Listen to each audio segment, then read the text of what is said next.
Hi, everyone, and welcome to Acting Sessions. I'm your host, Marco DiGeorge. I'm the co founder and instructor at Truthful Acting Studios. We're an acting conservatory located in Orlando, Florida. And from time to time, I like to come on and discuss various acting topics and what it means to be an actor, what it means to be an artist, how to get into the business, how to navigate the business, all of those things. And today, because these are probably the majority of the questions that we receive for acting is mostly starting in the industry. Today, I wanted to kind of go back and just begin simply with how to begin acting. And this is, I'll talk about things today from a beginner standpoint, but you can also, if anyone's online and you're already an actor, you can ask any questions during this webinar as well. So we have a chat feature. If you're live with us right now, you can say hi in the chat feature, communicate with us, and ask any questions. And if you ask any questions live, I will do my best to get to those before the end of our session today as well. So I would love for this to be interactive as we begin to talk about how to begin acting. So to start out, I'll go over a couple of overview things. And the first thing I'd like to do is just talk about what is acting and what does it mean to do that. Because there's some misconceptions of acting and the process of just the art form of it. And to start out, so many people believe when they're saying, oh, I want to be an actor, I want to get into it, the initial belief is that acting is pretending to be somebody else. That's really what acting is, right? We just step into this thing called character and we just pretend to be these other people.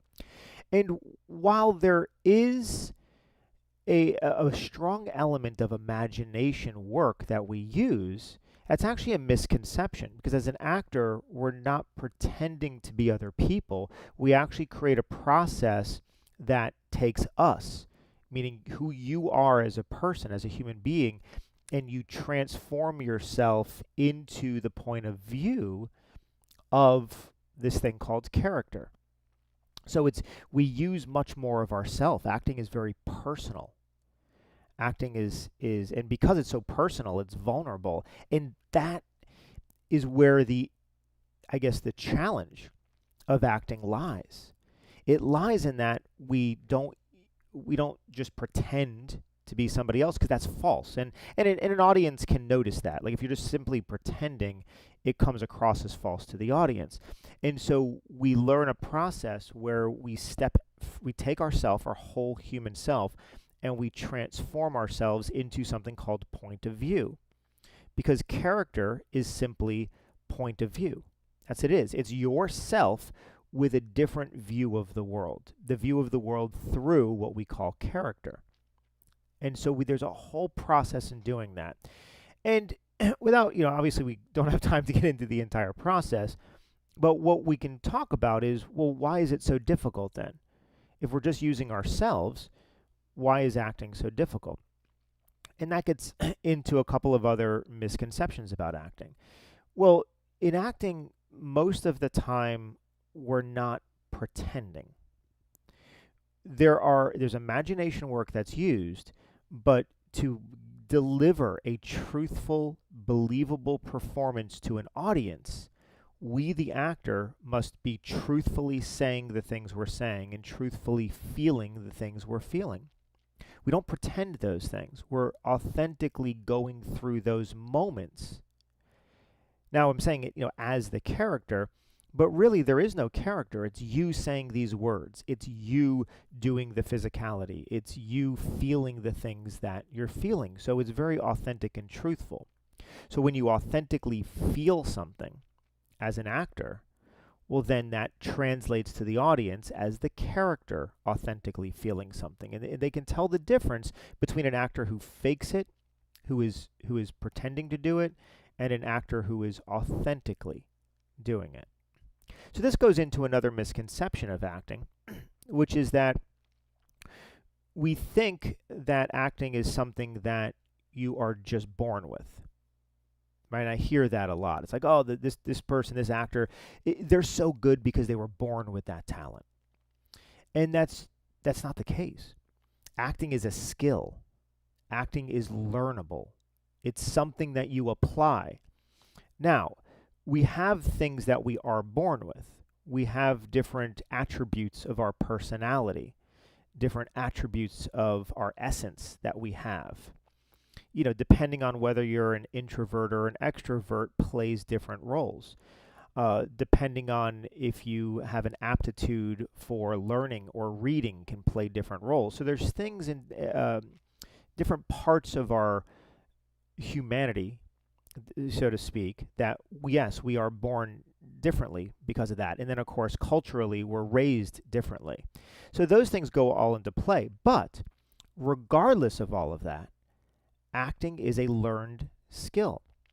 You can learn how to do it. Nobody is born ready to act. And when I say ready to act, like in the big times, and simply because just like nobody is born ready to do surgery. You might have an aptitude for science, and that's great. That's going to help you learn it. That's going to give you a passion for learning it. But you don't come out and at 8 years old you're like, oh, I already know how to perform open heart surgery. No, of course not. We learn the skill on top of who we are. Acting is no different. Acting is something that you can learn. Now, what we are born with is the drive, is the love, is the passion. Every single human being has a different love center or passion center, meaning there's something that is like almost pulling you and driving you through life, things that you have a desire to do, a desire to accomplish, and possibly being in the arts is one of them. And that can be very helpful because as an actor, just like any other trade that you would be involved in, any other vocation, as an actor, it's important to love what you do because there's so much tedious work. There's so much that we do as actors that you're not going to want to do unless you love it. And even the personal work, you're not going to want to do it unless you love it. But so acting is not something you're born with. It's something that you develop. And if you love it and really want to do it, it is something that you can do. So that's the other thing. And then the last misconception, as I go through kind of the major ones, is people think that because acting is something you're born with, then it doesn't require a lot of training and you can fast track it. And that is one of the biggest misconceptions, especially here where I am in the States. It's the biggest misconception that stops actors or people that want to be actors from actually making it to the professional realm, which is where you can make money, to make a career out of it.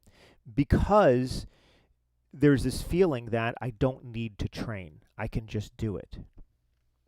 And with acting, it takes an incredible amount of training. There are so many nuances.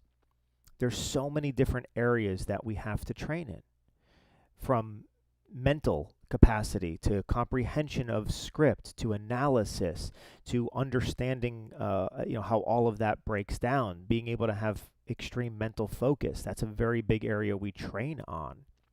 We train on psychology, understanding human behavior. We first have to understand our own human behavior, but then that allows us to understand all of humanity because acting is stepping into different forms of humanity. And even when I say humanity, it doesn't matter if you're playing an alien, it doesn't matter if you're playing a creature. We humanize all of those characters into something very human, right? It's into something that exists in the psychology of the human being. So we have to really, really understand psychology, which again is taught in the acting process. Next is we need to understand emotion. Emotion is something that is greatly feared amongst humanity. We all have it. We all have emotion, but there's a general fear of it, and especially the fear of public display of emotion. So that's something we train on. And those are the three kind of core pillars. And then on top of that, we have three additional pillars, which is physicality, learning how to master your physicality, movement, because how you move in life is how you've trained yourself to move. But then there's also other movements that lend itself to characterization. How does this person move? How do they move through life? How do they stand? How do they walk? All of those things. And learning how to have freedom within your physicality is so important. So we study physicality. Voice. Voice is a major area that we study. We take it for granted that our voice is our voice, but our voice is simply a means of expression. And our actual voice, from your accent to your volume level to your tone and your pitch and your resonance of your voice, all of those things are something that you have learned how to do. So as an actor, we learn how to work on our voice so we can alter it and use it differently depending on the characters that we do. And these aren't tricks that we learn. We actually learn the physiology of voice. We learn breathing and how to breathe properly. We learn how to use our voice. We learn all of those different things. So these are all layers. And the final layer that we have to learn as an actor is something called craft. Craft means storytelling. So once we learn how to do all of these different things, we then apply the final piece is how do we tell the best story to an audience, because that's what it really matters. Whether we're on stage or in front of a camera, what matters is that the audience can receive what we're doing, the character that we're living. They have to be able to understand it. So we learn how to clearly identify, clearly convey that story message to the audience. Okay, so I just very quickly went through the 6 essential pillars of acting. Those are all of the different things we train on. And all of that was just to give you a brief overview that acting is something that we study, and we study for a long time. You look at the great actors that come out of Europe, for example.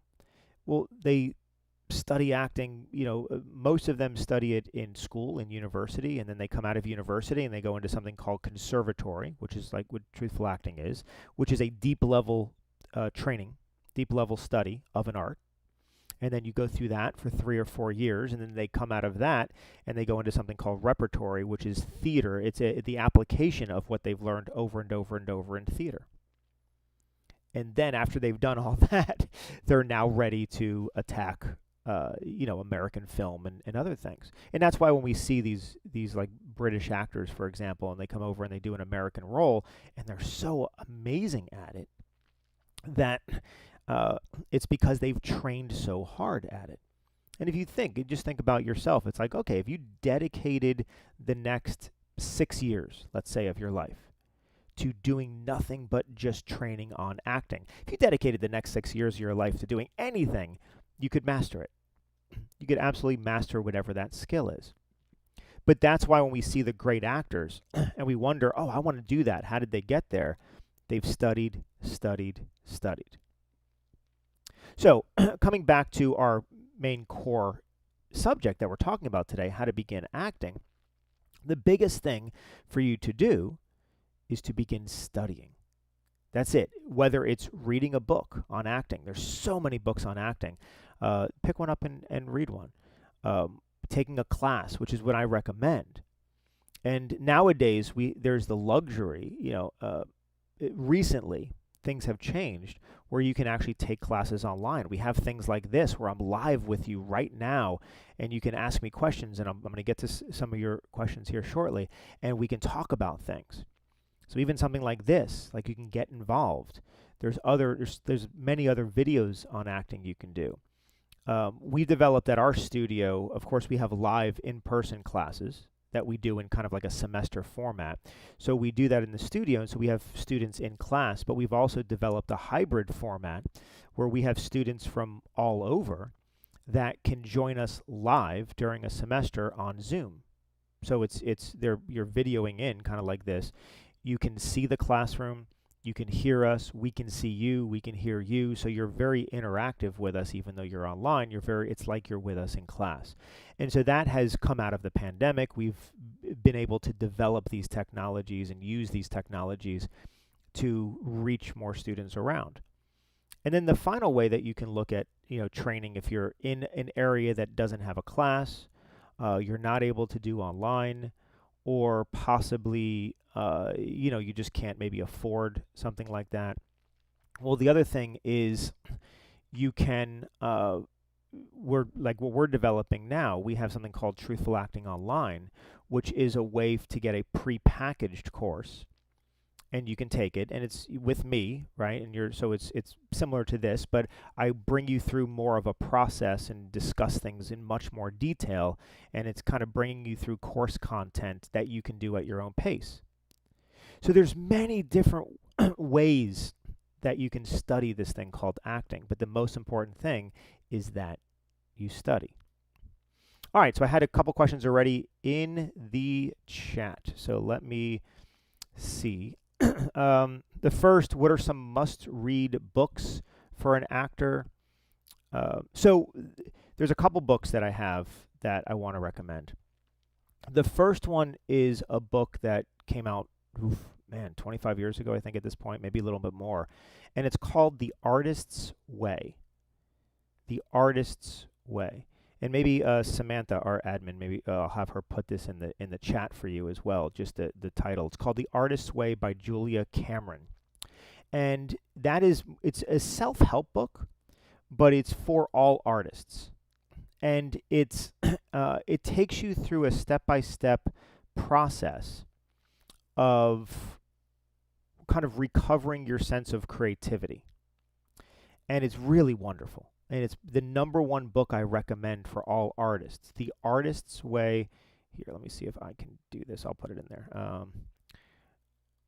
The Artist's Way. There you go. The Artist's Way by Julia Cameron. And it walks you through, because one of the challenges as an artist is we need something called creative freedom. Creative freedom is our ability to express and express openly. And this is for all art forms, whether you're doing singing or dancing or sculpting or painting or acting. And so, but we have blocks for that creative freedom. And the blocks, they're right here in our chest. They're emotional blocks that we create throughout life.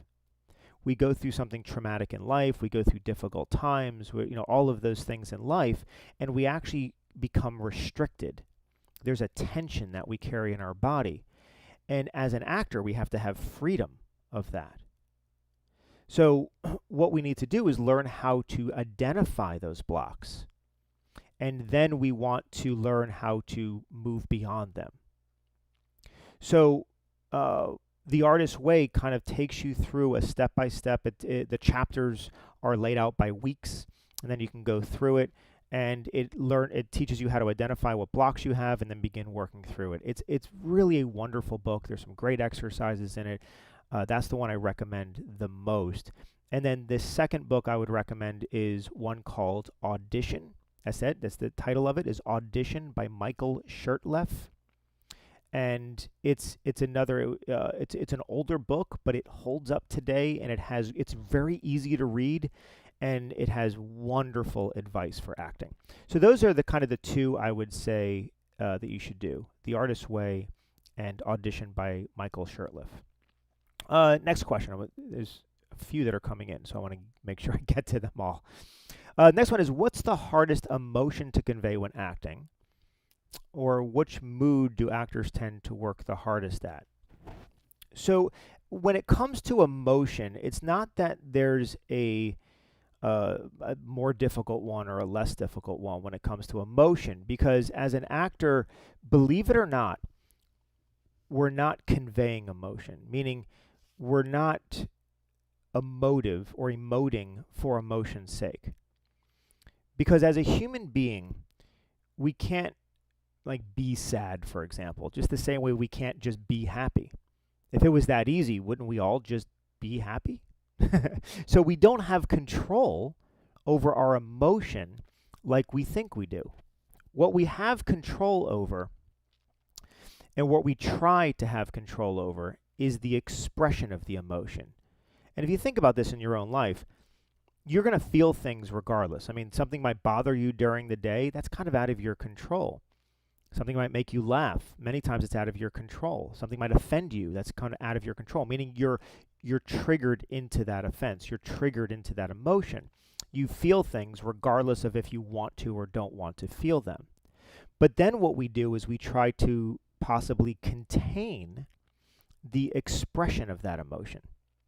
So if you're in a public environment, for example, and then something makes you sad or feel sad and you feel like crying, well, we don't want to cry publicly. So we'll contain it. We fight against it. And that's that block I was telling you about right there. We actually have used tension of our muscles to fight against the emotion which comes from our core, which is right near your stomach. It comes from there, your gut, and moves up. So we try to block it and contain it down. That's what we call control of emotion.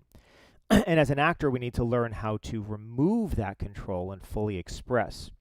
So really, all of the emotions are difficult when we're talking about the deeper true emotions, which all come from either deep hurt, profound meaning, all of those things. So what we do is, I have a class called Emotional Life, and when I'm teaching actors how to deal with emotion, we learn how to focus on the meaning. And that's really what we focus on, things that are deeply meaningful to us. Now, we do it safely because we use our imagination. I can talk about that in a minute. But we use our imagination to create things around us that are deeply and personally meaningful to us. And then we learn how to access that meaning and then express it. It's never about acting an emotion. It's never about I must be sad, I must be angry, I must be happy, it's never about that. It's about working from a deeper meaning that's inside of us and then allowing the expression of that to be whatever it is. As an actor, we're never trying to hit a mood. We're never trying to hit something so singular like that because it immediately comes across as false. So that's what I would say is just all emotion is difficult. True emotion, actually feeling something for real.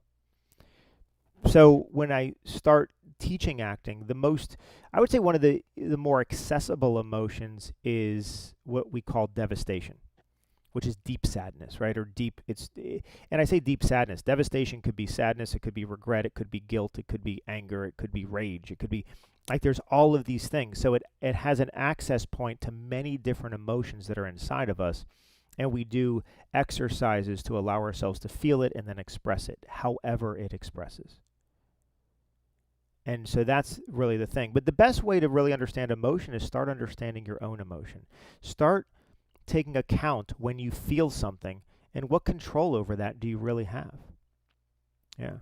It's, and really the control that you have is fighting against it or choosing to allow it, one of those two things.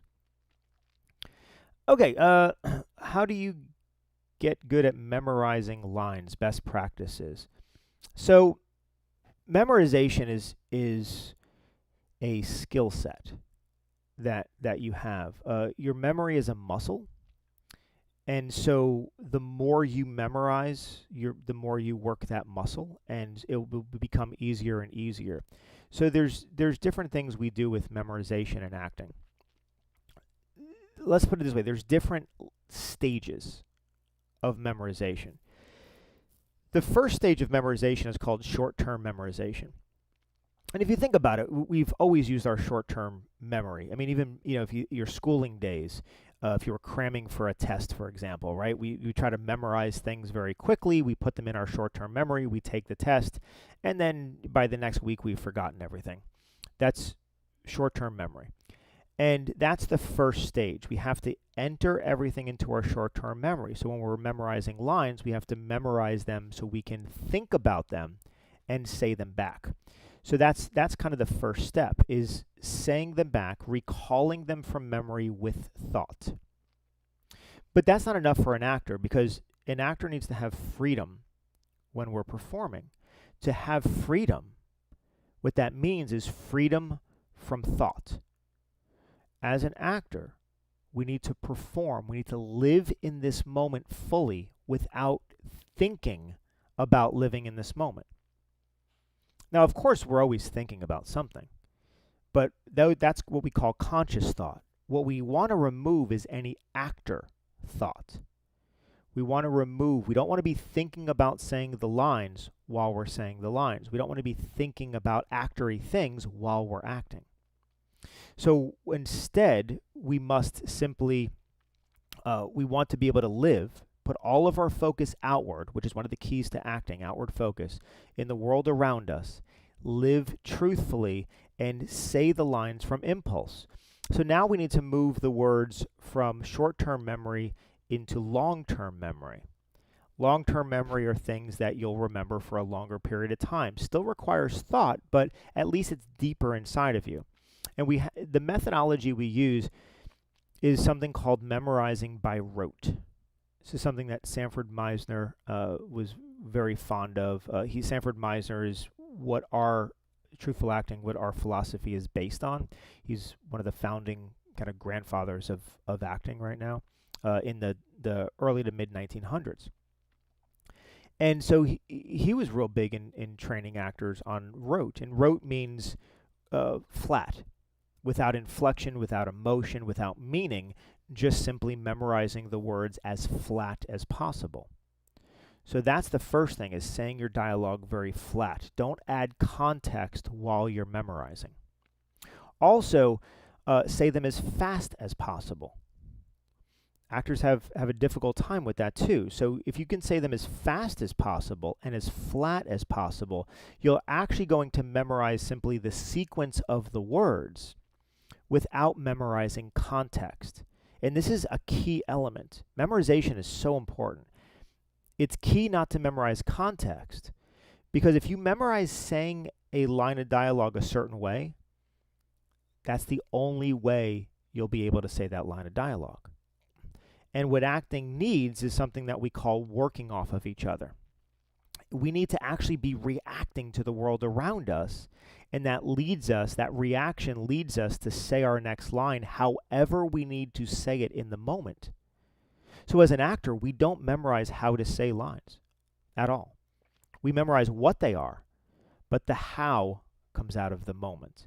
So fast and flat. And then fast and flat, if you do it enough and you increase the difficulty of how fast and flat that you're saying the lines, over time, if you do it day after day after day, over time it goes from long-term memory into something called instinctive memory. Instinctive memory is where you can say the words without any thought of saying them. And I'm sure you all have something that you have instinctively memorized over time, like a song lyric. For example, you can sing a song without thinking about the lyrics. Well, that's because you've probably sang those lyrics over and over and over and over and over again. Well, it's the same thing. With the lines, we say them over and over and over and over and over again, flat. And then we'll be able to say them without thinking about them. And that's a key element of acting. All right, next question. What sets Truthful Acting Studios apart from other studios in Orlando? How to get involved in acting between class semesters. So, the way we're different in a couple ways, especially in Florida, or really even in the whole Southeast, is that we're a conservatory. There's, throughout the U.S. especially, it's very common to find an acting class. An acting class would be like a once-a-week class. They focus on scene study, and you take it for, 8, 10, 12 weeks, like 12 sessions once a week. And that's a typical, like, short-form acting class. Well, the difference is that's great for maybe beginning, or it's good to dabble in stuff, but it's not going to teach you the process of acting. And actors need to learn what we call deep level process. Now, this is if you want to get involved eventually in either professional theater or in professional film or television. If your track is going in one of those directions, you need to learn deep level process. It's the number one thing that casting directors look for, is that you've studied this as a process. So that's really the main, we're a conservatory. Most of the conservatories in this country are in New York. There's several of them there. So many actors have to go there. So we're the Southeast's conservatory on acting. So it's deep level process. So we have actors that train with us 3 to 4 years and sometimes even more. But we go through all of those 6 pillars I talked about earlier. We have classes that discuss and work on all 6 of those pillars as we go through. And then the other thing is we have a very unique process of training. It's proprietary to us at Truthful Acting, our style of training. It's based on the approach of Sanford Meisner, and then we have also based on other approaches of Stanislavski, Michael Chekhov, and some others as well. But it's, Meisner is kind of our through line. But in addition to that, we also incorporate what we would consider best practices from classical training, which is what they use in London, and some other things. And we believe, philosophically, we believe that as an actor, to train as an actor, meaning to train as an artist, you must first and also train to be a better human being. Now, by a better human being, I mean more fully functioning, more healthy, happy, right? Put together outside. And so during our training process, we work both on you, the actor, and you, the human being. So we're running those in parallel. And the reason why that's so important is a couple things. One, we have a very strong belief that acting should be something that's fun to do and that is joyful to you. It brings a positive influence to you and an impact in your life. And therefore, when you turn around and act, it will bring a positive influence and impact on those around you. So we think that's very important. And the other thing, which goes all the way back to what Meisner had said, it's in order to be a better actor, we must first become a better human being. Meaning, if we are blocked, let's say we have an emotional block against something in our actual life. We went through early childhood trauma or something traumatic in our life, and so we block a specific emotion. We block a specific emotion of abandonment, for example, or loss, and we don't allow ourselves to feel it or express it anymore. So it's right here, and when the emotion comes up, we stop it. If we do that in life and don't allow ourselves to feel things in life, we also don't have the ability to feel it in the character, meaning in the life of our acting. Wherever we are blocked in life, we will also be blocked in our acting. And that's critically important because we need total freedom in our art. We need that freedom to go wherever we need to go for the character and to fully go there. So by healing ourselves as a human being, we open ourselves up and become a better, stronger actor in the process. Okay, so let's see. Is it ever okay to read off a paper script during a self-tape audition? Yeah, it is okay to do that. I still, with self-tapes, so for those, if any of you out there don't know what that is, a self-tape audition is where a project is casting, and they're looking for actors for different roles, but they ask you to record yourself and send in that video. And this is becoming very common nowadays, especially in first auditions. So when you're recording yourself and sending it in, if you have time, meaning if they give you a couple days to send something in, I would definitely memorize it. The memorization is going to make your performance better. It really comes down to time. If you don't have enough time, if they're giving it to you today and it's due tonight or even due tomorrow, if it's longer material, then yes, it's absolutely okay to hold the page just like we would in an in-person audition. You can do that. But if you have the time, take the time to memorize it. It's going to give you more freedom in that role. Okay. If you are on a budget, you mentioned about an online course. So we have two different types of online courses, and there are us and other studios too. I mean, depending on where you are and what you're interested in. Because when you're training, it's important to feel connected to the people that you're training with.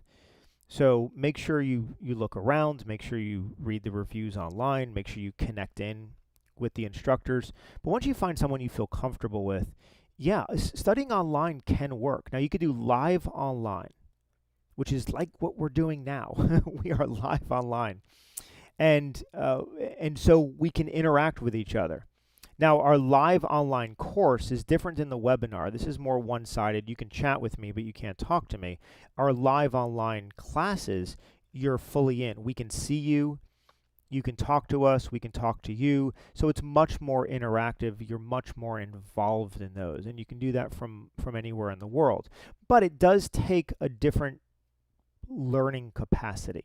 Not everyone not everyone likes it. Not everyone likes to be online because it takes focus. You're looking at a computer screen instead of being in a live environment.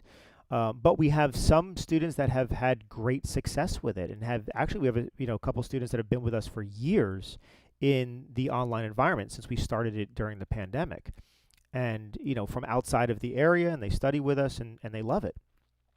So I would just see, is it something that can you have that type of attention span? Like if you took a class with us, it's 3.5 hours. Could you have that type of attention span on this type of platform? It's something to look at, because then the other thing that we've started to develop, and we've already released our first course and we're going to be releasing others, is what we call a pre-packaged course. It's where you purchase the course and we have an online environment. It's a digital course. So you go on and you progress yourself. So I've pre-recorded the courses and the lessons, and you take yourself through those lessons. You watch them at your own time, at your own pace, and it's self-guided. So that's better if you don't want to spend a lot of time at once, or you don't have the ability to do the live online, or you just don't like that type of learning. The self-guided digital courses is a good alternative for that. Okay, let me see. Where are we? And as far as the last part, like how to join and so forth, for us, all of it's on our website. For other studios, I'm assuming it would be on their website too. But if you go to our website, or you can reach out, Samantha can give you more information on that. But you can go to our website. We have all the information about how it works and how to join and all of that. What is the best advice you can give an actress who came from Latin America to the U.S. to make her dream come true? Okay, great question, right? You're traveling from overseas. You came from another country. You're now in the U.S. So now that you're in the U.S., train. That's it. Get involved in classes. Learn, how acting works here in the States. You can absolutely make that happen. But just train. That's it. Get involved in classes. It's really no different than anyone that's born here. Is just get involved. And the more involved you are, you'll make connections and you'll understand the process better. You'll know how to navigate the industry, all of those things. So you can be from anywhere in the world, and you can still make a run at American film, American television if you wanted to, or there's great film and television around the world. You don't even have to do it here in the States. It can be just about anywhere. There's typically just about anywhere you're in close proximity to television and film. Next question. What is the best way to go about getting an agent or signed to an agency? So just for everyone's knowledge, an agent is the person that represents you as an actor and who gets you the auditions professionally in the industry. Because we have what we call non-professional auditions. And really what we mean by professional or non-professional, it just are these bigger, well-funded productions that are paying a higher salary, part of the studio system. Those are things that are kind of in the professional. And then the non-professional or independent productions are people making, theater or film on their own. And there's great work being done by both. Typically for independent or non-professional, you might be able to find those on your own. But for the professional things, the things that you're seeing on streaming services or TV or, major film, you have to go through an agent. The agent is kind of a gatekeeper. What happens is I'm a studio and I'm going to do the next Marvel production, let's say. I'm going to do a movie. And I need to cast for this movie. Now, I can't just open up the casting to anybody because I'll have millions of people that audition for the role, and I don't have the ability to go through all of that. So what I do is I hire somebody called a casting director. This is a person that's going to facilitate and be in charge of finding actors that I could possibly use for my film. And they're going to sort through and kind of filter out anyone who's not ready to work at this level. Now, what they're going to do, part of their filter, is they're going to reach out to agencies, talent agencies who have actors, and say, okay, every talent agency can submit your top 10 people for this film. I reach out to 20 agencies, they can do 10 people a piece. I'm going to see 200 people, 200 actors for a specific role. So it kind of filters it out. So agents tend to want to sign actors onto their agency that have some experience and some training. Because an agent actually only makes money when you make money. So you're never going to pay an agent up front, right? As far as agencies, you don't pay to be a part of their agency. There's no money that exchanges hands. It's when they sign you, they're going to send you on auditions. If you book an audition and you get paid, they take a percentage of what you get paid. So that's how they make their money. And what that does is it encourages them to make sure that they're collecting stronger actors that can possibly be booked on major projects. So when you're going about to get an agent, there's a couple things. One, agents look for training. That's the number one thing they look for. They look to see, agents and casting directors look for deep level process training, meaning a weekend workshop is not strong enough. They're good to do. They're good to supplement your training, but that's not what they're really looking for professionally. They want to see, have you really trained in the process of acting? Have you done something that's deeper process? And that's something that they're really going to look for. The next thing they look for, believe it or not, this is agencies and casting directors, especially the big casting directors in LA. They're looking for theater on your resume. Have you acted in theater? Because when you train in a deep level process, you will work in theater as part of that training. It doesn't mean you have to be a theater actor or have to go to Broadway or do any of those things, not at all. But you will have part of the training is theater, because really theater is how we learn how to act, and then we adapt it to film. We learn the deeper process of acting in theater. Film acting is still theater acting. It's just broken down into smaller technical chunks, but it's the same thing. As the actor, we're still acting live. We're still living live in the moments that are being recorded on film. So because it's all happening live, it's still a form of theater. Our audience is the crew, the director, right, that's happening. So because of that, we need to learn how to work in that live environment. And so they look for that. So as you know, when you reach out to the agencies, just know they are going to be looking to make sure you have training on your resume. They're going to be making sure they love if you have some theater on your resume. If you don't, it's okay. Just starting out, you can still submit. To submit, you need a headshot, which is a picture of you that's right here. It's just your head right there. It's like right about there. You'll need a headshot, and you'll need a resume, an acting resume. And you submit with those. And every agency is a little different in the sense of you have to go to their website and you have to see like what they're looking for. So you can just look wherever city you're in, you can just look for, talent agencies, like for example, Orlando, talent agencies, New York, talent agencies, Chicago, wherever you're in. And you'll get a list of them online. And you can go agency by agency and just look at their reputation, look at what people are saying about them. And then there's always a section on how to submit. And then follow their things on submitting. Whether they sign you or not is going to depend on a lot of things. It will depend on possibly your training or how much experience you have. It can depend on if they're just even looking for anyone right now or looking for anyone within your type, what you look like and sound like and all of that.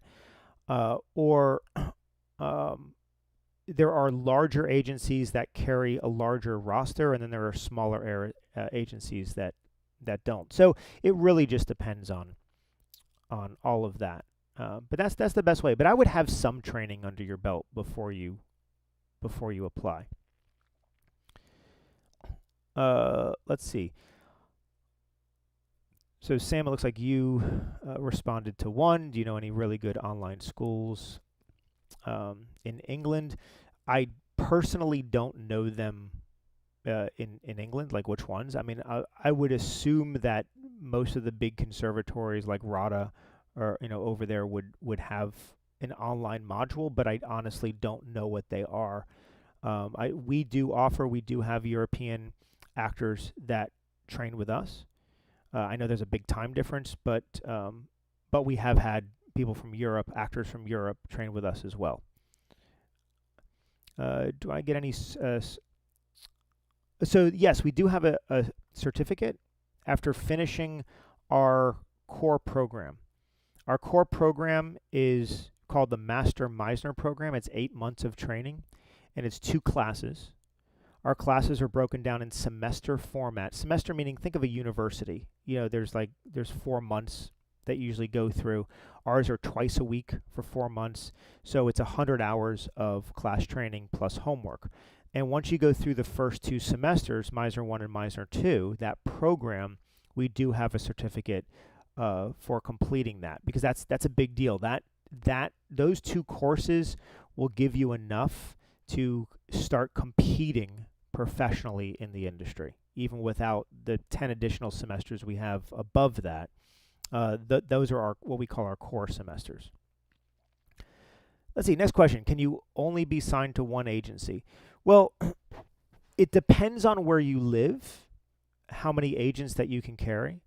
But it is a good practice. And when I say it depends on where you live, if you're in a unionized state like California, the agents can limit you and have what's called an exclusive agreement to where you legally cannot have another agency. In the southeast of the U.S., like Florida, Georgia, the Carolinas, we're what we call right-to-work states. Right-to-work means that no authority can stop you from obtaining work, and in that situation, you can actually have multiple agencies. However, I recommend only having one agent at a time, or at least one agent per industry. For example, you can have a commercial agent that sends you out on commercials, and then a film and television agent that does that. But I wouldn't have 2 agents in the same industry. It's very difficult to navigate, and it causes a lot of hard feelings, and will most likely cause one of those agencies to drop you. An actor-agent relationship is about just that, the relationship. So you need to form a very strong relationship with whatever agent that you have, so that when they have something that comes across their desk, a job or a part, they're thinking about you because of that strong relationship. When you have multiple relationships, it's very difficult to navigate both. It's like dating 2 people at the same time. At some point, there's going to be hard feelings. So just think about it in that way. Let me see. As far as headshot photographers or demo reel, there are so many. I would really just look online. There are so many, headshot photographers in the Central Florida area. I would look online for that. But what I would say is go to somebody that has been in business for a while. It's a headshot photographer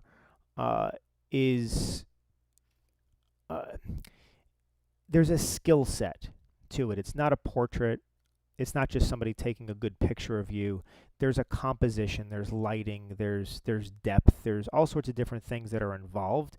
And a strong headshot photographer that has been in the business for a while will understand how to navigate that. So wherever you are in the world, look for the headshot photographers that have been around.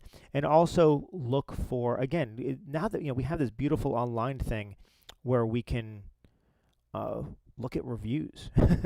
Read the reviews, see what other people are saying, ask around, ask other actors for all of that. Demo reels, the thing about a demo reel, because I know there's this very weird misconception that new actors, and when I say new actors, meaning if you're in the industry for the first 5 years of acting, that you need a demo reel. And you really don't. You don't need a demo reel to start acting. Demo reels make things easier for your agent. However, a demo reel can also stop you from getting work. Because a demo reel, which is just a collection of clips that you've done on film or television, it's a collection of your acting. But when someone watches a demo reel, the thought that goes through their mind is that this is the best that it's ever going to be. Like, what I'm watching now is the best acting that this person can do.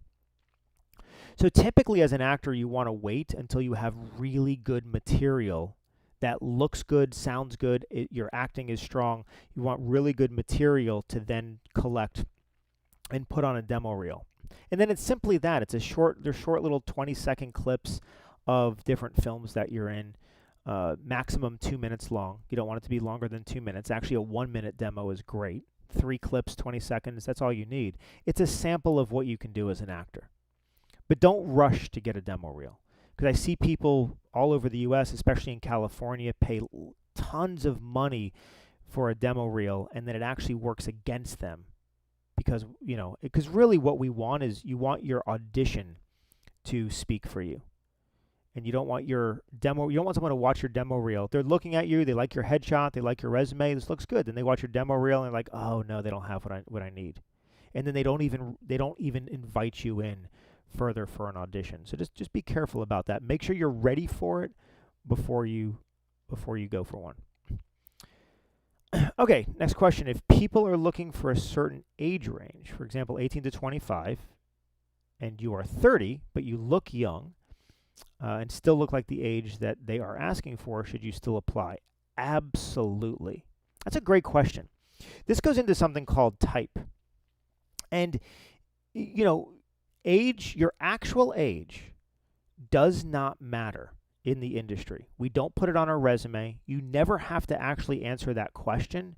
There's certain things where you have to fill out, like for employment and so forth. Yeah, you're going to put your birth date and all of those things on there. But like in a casting scenario, you never have to answer how old are you.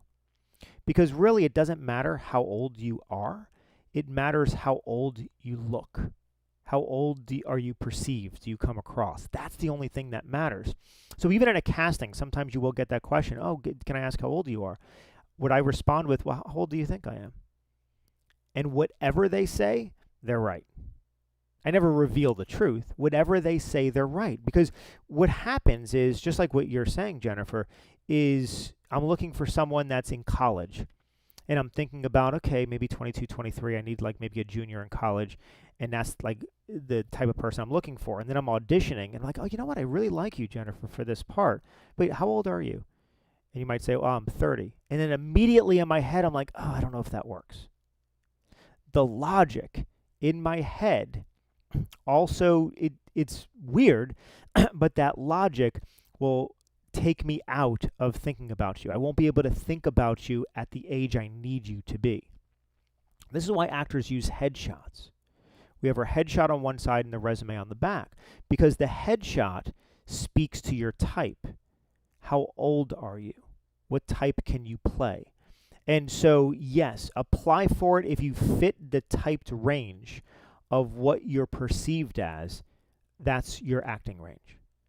And so absolutely apply for all of those parts. And truthfully, we typically want to cast older for younger, especially for high school. Like when we need like a 16, 17-year-old, it's difficult sometimes to cast 16 and 17-year-olds because of our ability to work with them is restricted. So because they're minors, there's just a lot more restrictions in place. So many productions are looking for a 20-year-old or a 24-year-old to play 16, like that look younger. So we can cast an adult to play a teen. So good question. Once you begin classes, how do you know if you're ready to audition for smaller independent roles? Well, that's, hopefully, Liz, that wherever you're working with, if you're working with us, we're going to guide you through the whole thing. And I would say most studios will do the same. They'll help you through it. But what we do in the process is, first we'll say we'll go through our first semester, like where, if you're first starting out as an actor, go through our first semester, maybe our second semester.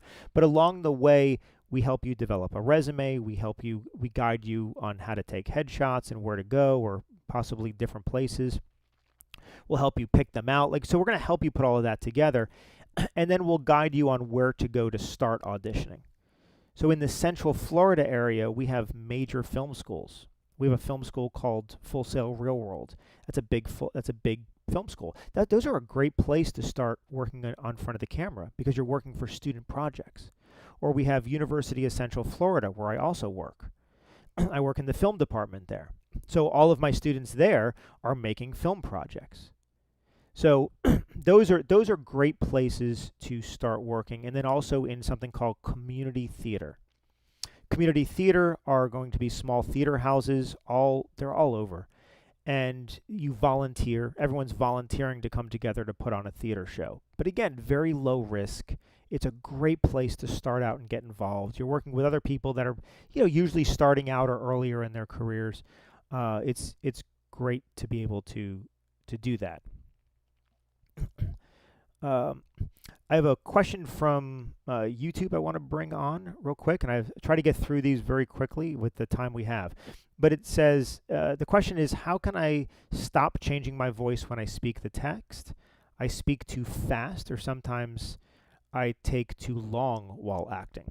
And so that becomes, it's a great question, because actors, when they first start out especially, tend to have what we call acting voices. An acting voice is either we raise the pitch of our voice or we speak too fast, but it's because we're thinking a lot and we're putting on a voice. It's like a character voice. It's a weird thing, and most actors they're not even aware that they're doing it when it's happening. But what we go through is, when we go through the process of acting and we learn how to settle everything down, when we learn how to memorize at a deep level, and then we also learn how to get the focus off of ourselves, all of that settles down, including your voice. So part of the process is learning how to really talk, and then we really listen at the same time. Really talk and really listen. We say what we need to say. And versus reciting dialogue. There's a lot of anxiety that goes along with acting in any art form. But there's a lot of anxiety that goes along with it. And that anxiety causes us either to tense up, to raise our voice, to speak faster as we're rushing through it. Sometimes we're speaking too slow because we're thinking about the words, all of those different things. So what I would say to that question is, just keep studying the art form of acting. It will take care of itself as it goes through. And remember to breathe. It's kind of funny, right? Remember to breathe. But it's not like we stop breathing. But what I mean by that is, when we become anxious, we hold our breath, right? And we hold our breath in. And when we hold our breath, we become more anxious. Or we'll shallow breathe. So our breath goes all the way down into your body. You'll feel it like in your stomach area. It's called your diaphragm. Your breath goes all the way down. But we tend to actually cut off our breath here when we become anxious and shallow breathe, right? And as we shallow breathe, it causes us more anxiety, and that anxiety changes the tone of our voice. It causes us possibly to speed up or to get, kind of stumble on the words that we're speaking. So all of that is, take a nice deep breath through your mouth. Nice deep breath. Calm everything down, right? Send oxygen through your body is what you need. And then allow yourself to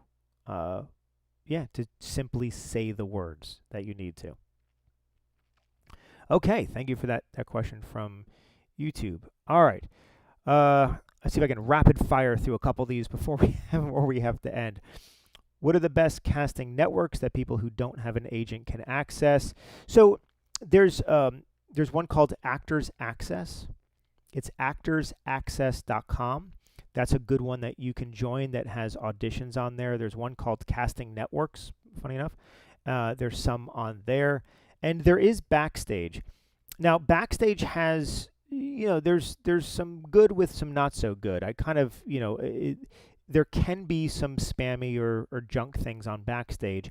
You just have to kind of sort through it, but then there's legitimate opportunities as well. So those are kind of the three that you can look at and just see like who's casting. Also, check social media. In wherever area that you're in, go to Facebook. Now I know, it's Facebook is usually an older person's game like myself, but believe it or not, Facebook has groups by different acting schools, by different community theaters, by things like that. And you can go to Facebook and just look for, casting Orlando, for example, or, actors in New York or whatever it might be. And you can go ahead and look there. Other social media platforms, you might be able to find some things as well, but I know Facebook and Facebook groups, they have those listed. Let's see. For your headshot, should you put on makeup or more natural, or does it depend on the role? Okay, another great question. So in your headshots, you want to look, and I think, Sam, you actually answered that, but you want to look natural. So, yep, just like Sam said, you want minimal makeup. You want to look like you just got out of bed, but you want a really good day. So in other words, we don't want to see the makeup. So if you're applying makeup, apply it naturally. The many casting directors are actually asking for headshots without makeup. Now, what they mean by saying without makeup is they don't want to see it. So if you're applying makeup at all, so sometimes like I may be having, like in my eyes, I tend to have like dark circles sometimes. I'll even use a little bit of concealer sometimes just to lighten that up. Just the darkness of my eyes. You might do a little of that, but it'll look natural. You won't notice it. But you don't want any sort of heavy eyeliner or mascara, things like that, because what it does is it takes away from you. Your acting, your headshots, your acting itself, I mean everything you do, your audition, it's all about these two things right here. It's all about your eyes. Your eyes are the gateway to your soul. That's a saying, right? But there's something to that. We're seeing the internal life that you have through your eyes. And so your headshot is all about your eyes. And so any bright color of makeup or anything else that you might have that pulls away from us looking at your eyes, that works against you. So just make sure that your eyes, like anything that you put on, everything's pointing right here to your eyes. We want that to stand out. That's a really good headshot when that happens. Let's see. Should you wait until you've begun or completed acting classes before creating a casting network account? It's you can go on there and create one, but really, if you've never taken a class, I would take a class first, just so you learn about the things that the things that you need. Because right now, if you've never taken a class, you're going to be in the stage of I don't know what I don't know, right? You're in this very realm, and you need to move to the stage where you know what you don't know. So, because if you create an account and someone reaches out to you and you're not ready, that may not look good for you. So, so just think about it in that way. I'm not saying not to create the account, but you have to kind of manage that expectation. Learn a little bit about the industry. You will need some form of headshot, some form of resume when you're creating those accounts too. It's good to have those. But I mean, you can create the account as far as to look around and look for what opportunities are there. But as far as your detailed profile forecasting, have some experience there. Let me see. Quickly going through, I've got a couple more minutes. Will an agency ever require a demo reel? And if so, some agencies will ask for them, but very few are going to require them. And as an actor, what I tell my students is if an agency is asking you, when you have a demo reel, please send me one, just tell them, yeah, I'm working on it. That's it. I'm working on it. And you are working on it. And it may take you 5 years, but you're working on it. You're working on it by auditioning for things and getting roles and getting material that you can add to your demo. So, some agencies tend to like put some pressure Like, I really need the demo, or just say, yeah, okay, I understand, I'm working on it, and that's it. Don't rush to give them a demo because, as I said before, it can work against you. The things you put on a demo are clips, 20-second short clips, 30 seconds maximum, short clips of the best of what you can do on film or television. That's it. So for a while, your demo reel might be one clip of 30 seconds, and that's it. Then you get a second clip, and it's good. You put that together, and they're just these collection of clips. That's all they are. And it's so someone like me as a casting director or a director, when I'm looking through it, I can just quickly watch, and I kind of scrub through it. I just want to see what you're like when you're acting. I want to see if you're believable, if you're truthful, how you look on camera, all of those things. That allows me to do that. But typically, an agency is not going to deny you because you don't have a demo reel. So you don't have to worry about that. With the lessons at Truthful Acting Studios count as training, yes, we're considered deep level process training. We're a conservatory, so everything you learn with us is actually what the industry is looking for. So what, like, putting us on your resume is, it counts for you in LA, in New York, in those bigger markets. So yes. Okay, I think I got through everything. Went a couple minutes over, but I don't mind doing that if I can answer all your questions.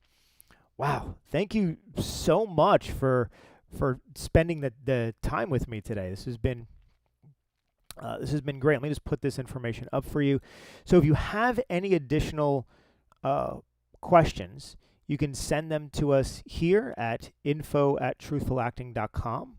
That's our email address, or you can call or text us at the number below. Either way, if you email us or you call or text us, you're going to get Samantha, who was on with you today and kind of answering your questions online.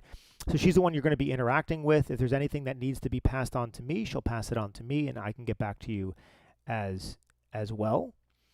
One more quick. So it says, do you have any courses for minors? We start our training at 15, usually 16. We allow for high school teens to start training with us. Younger than that, we don't currently do that, even though we're looking at offering that in the future. But younger, like 12, 13, or even younger, there are other studios that specialize in that. So we allow them to do that. So, but thank you so much. Reach out to us, please, if you have any questions. We'd love to hear from you. Or there's always that thing where after we sign off, it's like, oh, I forgot to ask that. Email us, ask us, and we'll do our best to get back to you. So thank you so much. It was great spending this time with you. And we'll be back in probably about a month with a new one. And then I hope to see you then. All right. Bye.